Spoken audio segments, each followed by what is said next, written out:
So what we're talking about is some traditional stuff, and so this is we're talking about the seven generations past and before us. And I know that Australians don't talk like that, and so love to talk about why is tradition so important.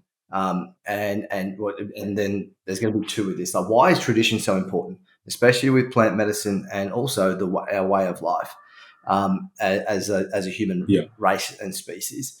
And then also, then why is ceremony so important, and how do those two come together and integrate? So I think tradition is a really important thing, and as I kind of get out around here in Australia, I noticed that there is such a lack of tradition.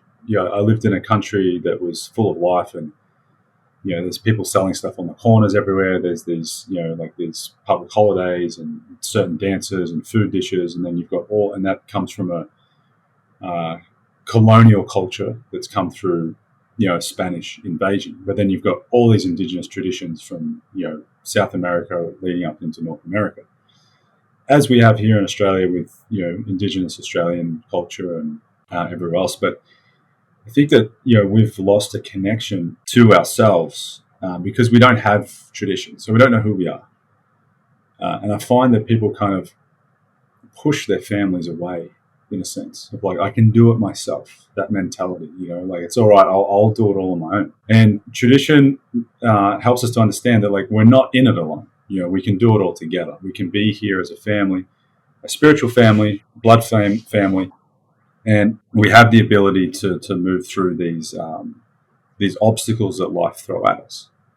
Tradition is important because it helps us understand, who we are. It gives us values, and tradition is evolving as well. It's not stuck in the way how it was thousands of years ago. It's going to evolve. But I think when you have tradition in your life, or you have a practice, let's say, you can be more centered. You can be more focused on the things at hand. Having like I say to people like who don't maybe get tradition, and maybe it's a little hard to explain indigenous tradition, but I was like, well, when you go to yoga class, you just don't jump into like, the 10th pose at the start of the class. Why? Because there's a flow. Why? Because it needs to go like that. There's a reason behind it. There's order. There's order. When you have order in tradition, you can live that. You have order in your life. There's better flow. You're going to be more successful, on so many levels. 100%, man. I talk about this in men's work so much. Is like, we want to get in flow state. We want to have just flow and creativity. But in order to have that, what I found the most beneficial for myself and so many men is having structured systems in place, routines and habits, and having that masculine, solid base and foundation. Then the feminine can come through us and we can flow. The other thing I feel with traditions too, bro, is that with a tradition, because there's order, everyone knows their role. And I think, especially here, if we're white in Australia, that we go back 3 generations, our culture or traditions aren't from here unless we've got an Aboriginal heritage. And where's that order? Where I feel so many white men feel lost right now, trying to figure it out. I think it's one of the biggest conversation topics of our era is what does it mean to be a man in this generation?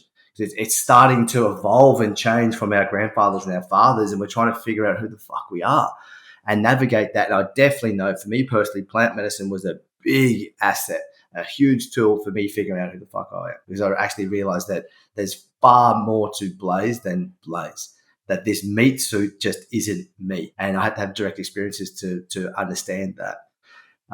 We started touching about traditions and ceremonies, and I know that there's a prophecy. I spoke about this off air, and so the prophecy is around the eagle and the condor. I think are you able to explain that prophecy? And I think then we can then talk about why ritual is going to be so important for even in Western culture and Western society as well. Oh, before we do, can we bookmark a note? Just want to talk about what you mentioned around the tradition here of the Aborigine, the Australian Aborigine. I'm Kiwi. I was born in New Zealand. My mum's Maori. And so I remember going back to New Zealand when I was 12. It was the first time I went back. I left when I was 4. And I walk in the airport and there's this word. I'm like, hey, Mum, what's that? And she's like, oh, Aotearoa. And that's the Māori word for New Zealand.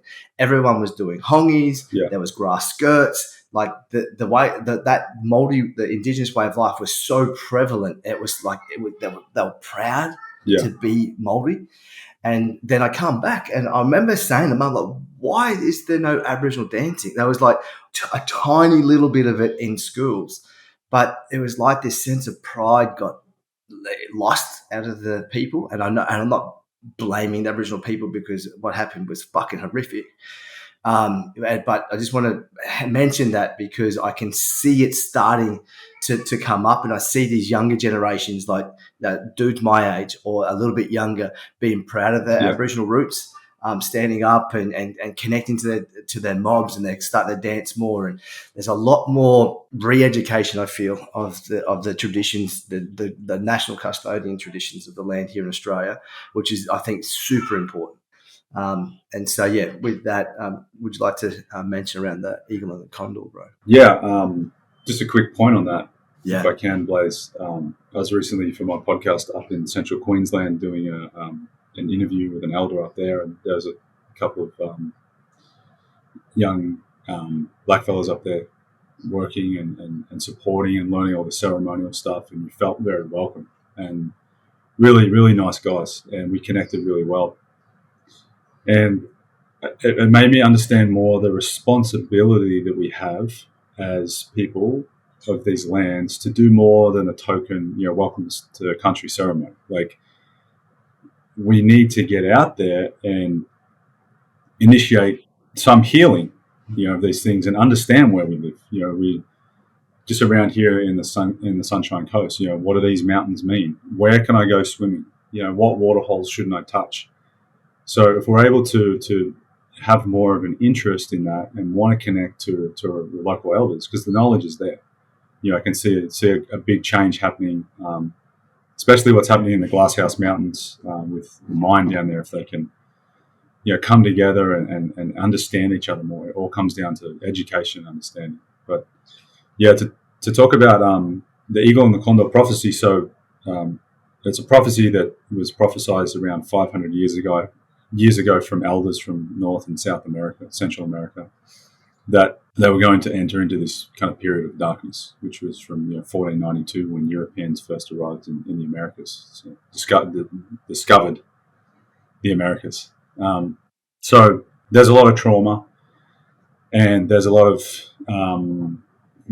shit that happened, and a lot of really, really bad stuff. And I don't feel qualified at all to talk about that, but the prophecy is something that has been bubbling away for that over those years, where it is that all the nations are going to come together under this kind of banner of what's called the eagle and the condor, which is the mind and the heart. So it's understanding that the heart and the mind are going to fly in unison. That the eagle represents North America. It's rationality, it's the mind, it's masculinity. South is the condor, it's the heart, it's emotionality, spirituality.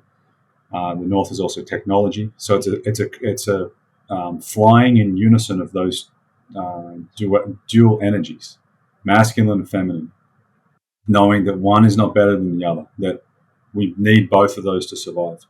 Technology and spirituality. And an example of that right now is that we're sitting here on technology and we're talking about spirituality.